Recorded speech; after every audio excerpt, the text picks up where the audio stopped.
ভাইয়েরা আমার, ধর্ম ব্যবসা তো তারাই করে যারা নির্বাচনের আগে টুপি মাথায় দেয়।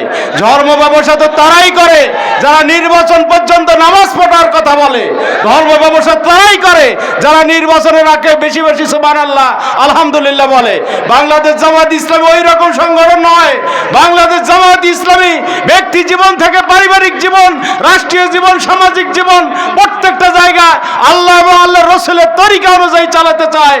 সংগ্রামী তাওহীদি জনতা, এ পর্যায়ে আপনাদের সামনে বক্তব্য নিয়ে এসেছেন গণমানুষের সংগঠন বাংলাদেশ জামাত ইসলামী রংপুর জেলা পীরগঞ্জ উপজেলা শাখার মজলিসে শুরা এবং কর্ম পরিষদ সদস্য, পীরগঞ্জ উপজেলার ওলামা বিভাগের সংগ্রামী সভাপতি, পীরগঞ্জ উপজেলার চেয়ারম্যান পদপ্রার্থী জননেতা জনাব মাওলানা খায়রুল আমিন ভাই। আমি খায়রুল আমিন ভাইকে বক্তব্য দেওয়ার জন্য অনুরোধ করছি। আসসালামু আলাইকুম ওয়া রাহমাতুল্লাহি ওয়া বারাকাতুহু। মহান রব্বুল আলামিনের দরবারে লাখো কোটি শুকরিয়া আদায় করছি, যিনি আমার পীরগঞ্জের ভাইদেরকে নিয়ে, পীরগঞ্জের কীর্তি সন্তানদেরকে নিয়ে এখানে উপস্থিত হওয়ার তৌফিক দিয়েছেন। এজন্য সবাই বলি আলহামদুলিল্লাহ। আল্লাহ রাব্বুল আলামিন পবিত্র কালামে পাকে ইরশাদ করেছেন, লাকা ইন্নী জাইলুন ফিল আরদি খলিফা।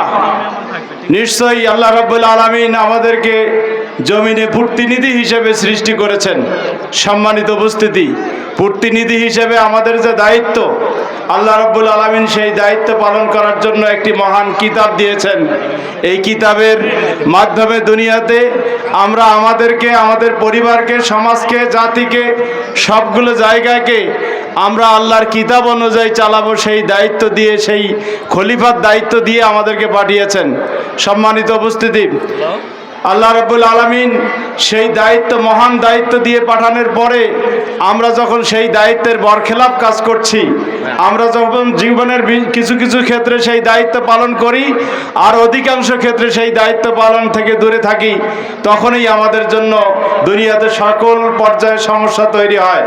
সংগ্রামী ভাই সাহেব, আমরা বিগত 54 বছরের ইতিহাসে যেটা দেখেছি, বাংলাদেশ জামাত ইসলামী ওই সংগঠন, যে সংগঠন ব্যক্তি জীবন থেকে শুরু করে রাষ্ট্রীয় জীবন পর্যন্ত একটা মানুষের রান্নাঘর থেকে শুরু করে সংসদ ভবন পর্যন্ত যত স্থান আছে, যত অবস্থা আছে, প্রত্যেকটা জায়গায় আল্লাহ রসুলের আদর্শকে বাস্তবায়ন করতে চায়। বাংলাদেশ জামাত ইসলামী ওই সংগঠন যেটা কোনো ব্যক্তির তন্ত্র মন্ত্র, ব্যক্তির আদর্শকে প্রতিষ্ঠা করতে চায় না। যে কারণে আমরা রসুলের সমস্ত জীবনকে যখন নিজের জীবনে বাস্তবায়ন করতে চাই, আমরা যখন রাষ্ট্রীয় জীবনে আল্লাহ রসুলের আদর্শ বাস্তবায়ন করতে চাই, একটা সংগঠন আমাদের বন্ধুরা বলে থাকে আমরা নাকি ধর্ম ব্যবসা করি। ভাইয়েরা আমার, ধর্ম ব্যবসা তো তারাই করে যারা নির্বাচনের আগে টুপি মাথায় দেয়।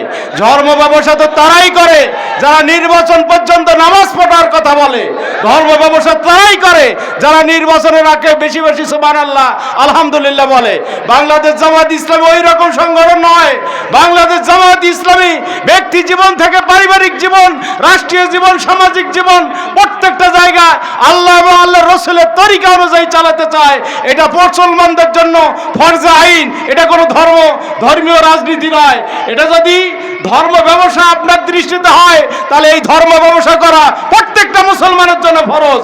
সম্মানিত উপস্থিতি, এই জন্য ভাইয়েরা আমার, আসুন বিগত সময়ে বাংলাদেশের যে আইনগুলো আছে, এই আইনগুলো চুরি করা, ডাকাতি করা, ছিনতাই করা, দুর্নীতি করা, এগুলো বাংলাদেশের আইনে বৈধ ছিল না। 53 বছরে যারা এদেশে ক্ষমতায় এসেছিল, শুধুমাত্র তাদের সুবিধার জন্য এই আইনগুলো তাদের কাছে প্রয়োগ করা হয়নি। যে কারণেই দুর্নীতিতে ভরপুর একটা সমাজ আজকে বাংলাদেশ দেখার কারণেই বাংলাদেশে উন্নতি হয়নি। এজন্য বাংলাদেশ জামাত ইসলামী সারা বাংলাদেশের প্রত্যেকটা জায়গায় আল্লাহ সৎযোগ্য, আল্লাহ ভীরু লোকদের নেতৃত্ব দেখতে চায়। যে কারণে বাংলাদেশ জামাত ইসলামী কিছু সৎযোগ্য, আল্লাহ ভীরু লোকদেরকে প্রত্যেকটা আসনে মনোনীত করা হয়েছে। এনাদের নেতৃত্বে আগামী দেশ যদি সাজানো হয়, তাহলে দুর্নীতি যদি বন্ধ হয়, আপনার সৎযোগ্য আল্লাহর ভয়ে ভীতু ব্যক্তিরা যদি দেশ পরিচালনা করে, তাহলে একটা পয়সার দুর্নীতি হবে না, কোনো নয়ছয় হবে না। প্রত্যেকের অধিকার, ন্যায়, ইনসাফ, মানবিক বাংলাদেশ উপহার পাবে ইনশাআল্লাহ। এই জন্য সকলকে আমি উদাত্ত আহ্বান জানাবো, আসুন বাংলাদেশ জামাত ইসলামের ব্যক্তিদেরকে না দেখে আমরা সৎযোগ্য ইনসাফের বাংলাদেশ কায়েম করার জন্য, মানবিক বাংলাদেশ কায়েম করার জন্য আগামী দিনে দাঁড়িপাল্লার বিকল্প নাই, কি বলেন ঠিক কিনা?